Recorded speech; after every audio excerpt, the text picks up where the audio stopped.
Buenas tardes. Con esta radionovela de La Vuelta al Mundo en 80 días empezamos con el capítulo 10, con Oscar Rodríguez como la India Auda y Phileas Fogg, Ángel Armendáriz como el coronel Proctor y Alex Chávez como Fitz y yo, César Grammer, como Picaporte.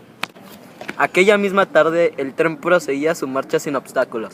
Pasaba el fuerte Saunders, trasponía el paso de Cheyenne y llegaba al paso de Evans. En este sitio alcanzaba el ferrocarril el punto más alto del trayecto, o sea, 8.091 pies sobre el nivel del océano. Los viajeros ya no tenían más que bajar hasta el Atlántico para aquellas llanuras sin límites niveladas por la naturaleza. Allí empalmaba el ramal de Denver, ciudad principal de Colorado.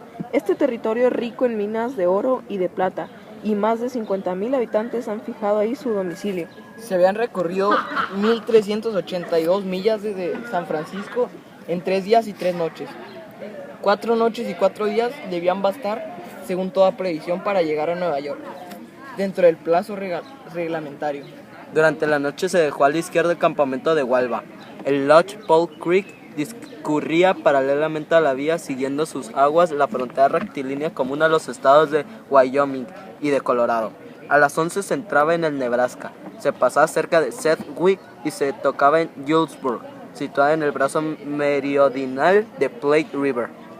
Ahí fue donde se inauguró el Union Pacific, el 23 de octubre de 1867, cuyo ingeniero jefe fue el general J.M. Dodge, y donde se detuvieron los dos poderosas locomotoras que remolcaban los nuevos vagones de convidados, entre los cuales figuraba el vicepresidente Thomas C. Durant.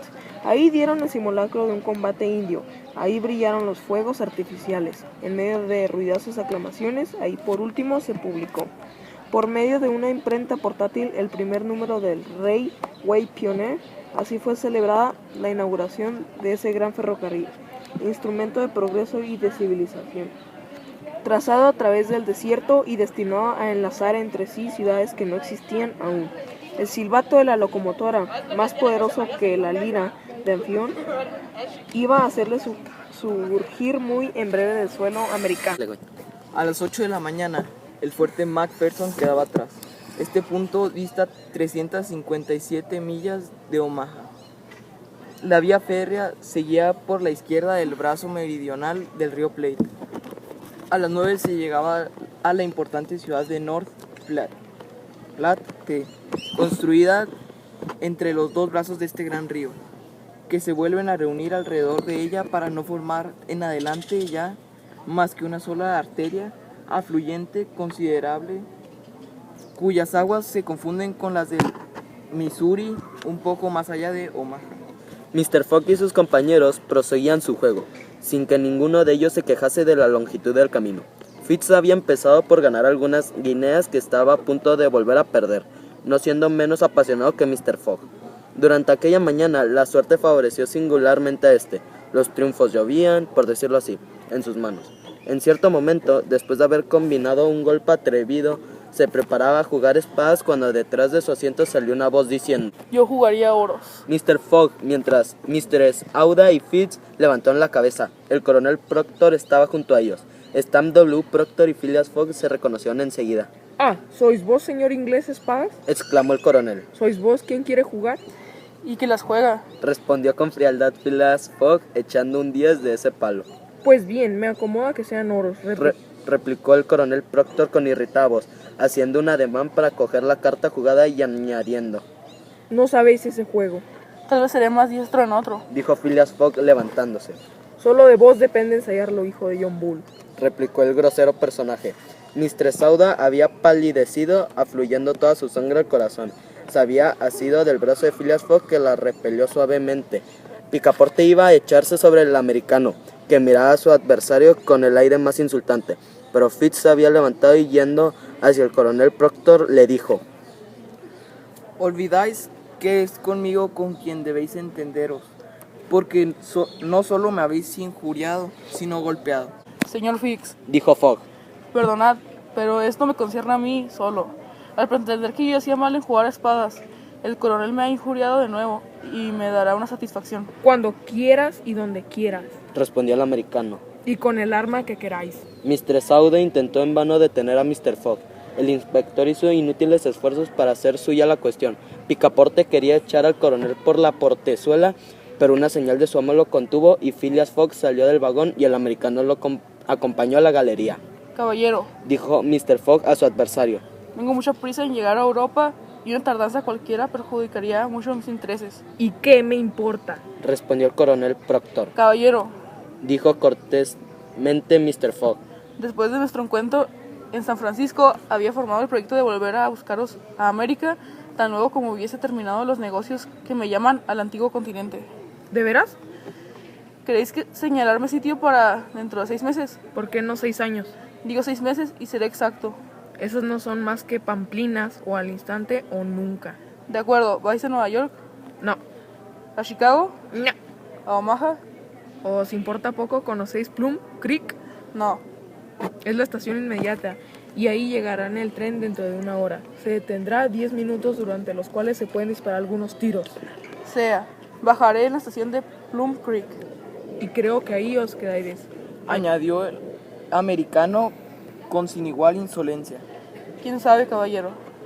Respondió Mr. Fogg y entró en su vagón tan calmoso como de costumbre. Ahí el gentleman comenzó por tranquilizar a Mistress Aouda, diciéndole que los fanfarrones no eran nunca de temer. Después rogó a Fix que le sirviera de testigo en el encuentro que se iba a verificar.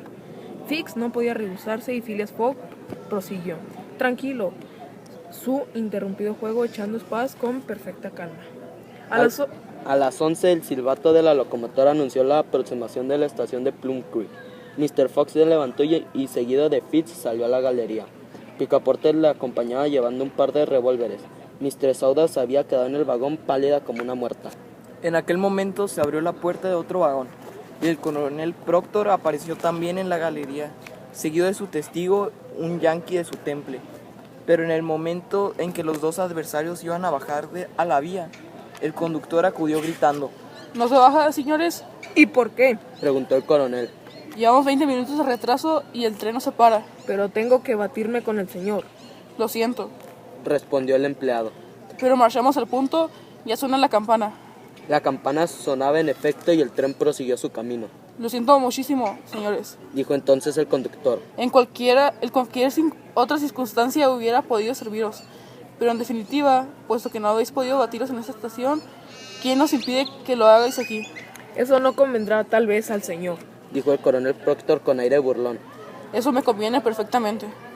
Respondió Phileas Fogg. Decididamente estamos en América, pensó para sí Picaporte, y el conductor del tren es un caballero de buen mundo. Y pensando esto, siguió a su amo. Los dos adversarios y sus testigos, precedidos del conductor, se fueron al último vagón del tren, ocupado tan solo por unos 10 viajeros. El conductor les preguntó si querían dejar un momento libre el sitio a dos caballeros que tenían que arreglar un negocio de honor. Cómo no, muy gozosos se mostraron los viajeros en complacer a los contendientes y se retiraron a la galería. El vagón, que tenía unos 50 pies de largos, se prestaba muy bien para el caso. Los adversarios podían marchar uno contra otro entre las banquetas y fusilarse a su gusto. Nunca hubo duelo más fácil de arreglar. Mr. Fogg y el coronel Proctor, provistos cada uno de 2 revólveres, entraron en el vagón. Sus testigos los encerraron. Al primer silbido de la locomotora debía comenzar el fuego. Y luego, después de un transcurso de 2 minutos, se sacaría del coche lo que quedase de los 2 caballeros. Nada más sencillo a la verdad, y tan sencillo, por cierto, que Fix y Picaporte sentían su corazón latir hasta romperse. Se esperaba el silbido convenido, cuando resonaron de repente unos gritos salvajes, acompañados de tiros que no procedían del vagón ocupado por los duelistas. Los disparos se escuchaban al contrario por la parte delantera y sobre toda la línea del tren. En el interior de esta se oían gritos de furor. El coronel Proctor y Mr. Fogg, con revólver en mano, salieron al instante del vagón y corrieron adelante donde eran más ruidosos los tiros y los disparos. Habían comprendido que el tren era atacado por una banda de Sioux. No era la primera vez que estos atrevidos indios habían detenido los trenes. Según su costumbre, sin aguardar la parada del convoy, se habían arrojado sobre el estribo un centenar de ellos, escalando los vagones como los hace un clown al saltar sobre un caballo a galope. Estos Sioux estaban armados de fusiles. De aquí las detonaciones a que correspondían los viajeros, casi todos armados. Los indios habían comenzado por arrojarse sobre la máquina. El maquinista y el fogonero habían sido ya casi magullados. Un jefe Sioux queriendo detener el tren había abierto la introducción del vapor en lugar de cerrarla. Y la locomotora, arrastrada, corría con una velocidad espantosa. Al mismo tiempo, los Sioux habían invadido los vagones. Corrían como monos enfurecidos sobre las cubiertas. Echaban abajo las portezuelas y luchaban cuerpo a cuerpo con los viajeros. El furgón de equipajes había sido saqueado, arrojando los bultos a la vía. La gritería y los tiros no cesaban. Sin embargo, los viajeros se defendían con valor. Ciertos vagones sostenían por medio de barricadas un sitio, como verdaderos fuertes ambulantes llevados a una velocidad de 100.000 millas por hora. Desde el principio del ataque, Mistress Aouda se había conducido valerosamente con revólver en mano. Se defendía heroicamente tirando por entre los cristales rotos cuando asomaba algún salvaje. Unos 20 Sioux heridos de muerte habían caído a la vía, y las ruedas de los vagones aplastaban a los que se caían sobre los rieles desde las plataformas. Varios viajeros gravemente heridos de bala o de rompecabezas yacían sobre las banquetas. Era necesario acabar la lucha. Llevaba 10 minutos de duración y tenía que terminar en ventaja de los Sioux si el tren no se paraba. En efecto, la estación de Fuerte Kearney no estaba más que a 2 millas de distancia, y una vez pasado el fuerte y la estación siguiente, los Sioux serían dueños del tren. El conductor se batía al lado de Mr. Fogg. Cuando una bala le alcanzó, Alcaret exclamó: ¡Estamos perdidos! Si el tren tarda 5 minutos en pararse. Se parará. dijo Phileas Fogg, que quiso echarse fuera del vagón. «Estad quieto, señor. Yo me encargo, le gritó Picaporte. Yo me encargo de ello». Phileas Fogg no tuvo tiempo de detener al animoso muchacho que, abriendo una portezuela, consiguió deslizarse debajo del vagón. Y entonces, mientras la lucha continuaba y las balas se cruzaban por encima de su cabeza, recobrando su agilidad y flexibilidad de clown, arrastrándose colgado por debajo de los coches y agarrándose ora a las cadenas, ora a las palancas de freno, rastreándose de uno a otro vagón. Con maravillosa destreza llegó a la parte delantera del tren sin haber podido ser visto.